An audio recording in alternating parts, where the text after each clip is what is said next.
What's up, guys? Welcome back to the channel. I'm boat flipping one right now. I'm actually dock flipping it. I'm in a little pond. And today I want to talk about wacky rigging with you guys. Welcome back to the channel, NSR Fishing.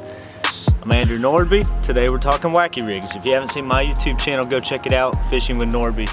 But throwing him back real quick. We're at a little pond. No matter where you're at across the country, pond, lake, river, in the springtime, wacky rigs are a must-have in your tackle box. So, what are we talking about wacky rig? Well, you're rigging a worm sideways. I use a little Senko hook. You can use about any hook you like, but this little one right here, it's a katana Senko hook. It's got a straight shank on it that comes around and has a J-bend. But they make all sorts of wacky rig hooks, one with weed guard, ones without weed guards, and I like using a little stick bait. This is an Ocho Strike King Senko style bait right here. This is green pumpkin with black, purple, green, and gold flake. When we're rigging this wacky rig, what we're doing here, we are finding the center point of the wacky rig. So the center point where it hangs evenly on both sides.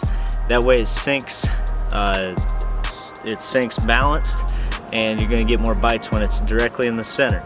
So find our midpoint, then we stick our hook through the dead center of that worm. See how it's hanging down evenly on both sides right there? Just like that. That's what we want. When I'm fishing grass, I do not throw a weed guard anytime. I just throw this is a 2/0 hook. Sometimes I throw a 1/0. Depending on the size of Senko, you can throw a big Senko, a little Senko, and all we're doing to fish this thing is chucking it out there where these fish are going to be staging. So the edges of your banks where they're going to be moving up wanting to spawn. In this case out here, there's some grass in the middle of the pond. They spawn in 6-7 feet in this clear water. It's a really good clear water bait, but it works in murky water too. In murky water, I like using a black and blue Senko, but we let it sink down. It's called a Senko for a reason. We let it sink all the way to the bottom, and then we twitch it up. If we're trying to stay above the grass, we let it sink down right before it would hit the grass. We count it down. And I twitch it up 2 or 3 times, let it sink back down, and just let it do its thing. It's called a Senko because it catches them while it's sinking. Classic bait. If you've never used a Senko, now is the perfect time to use it here in the springtime. No matter where you're at in the United States, fish eat a Senko, especially in the springtime. So throw it out there. I like to count 5 seconds or so while it's sinking. A few twitches up, count 5 more seconds or so, let it sink all the way back to the bottom. Try this, you're gonna get some more bites no matter where you're at, especially numbers, but you're gonna catch big fish too. We're here at Sweet Spink's Trophy Pond today.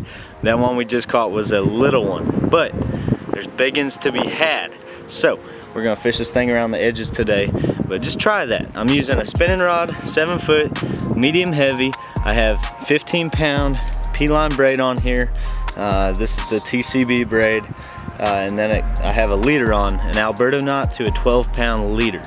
And then we tie that hook on our fluorocarbon, cast it out there, and that fluorocarbon sinks along with the Senko. Let it do its thing, you're gonna catch more fish. If you guys have not seen NSR Fishing or have not heard about it, and you're in high school or you know of somebody that is in high school, have them check it out.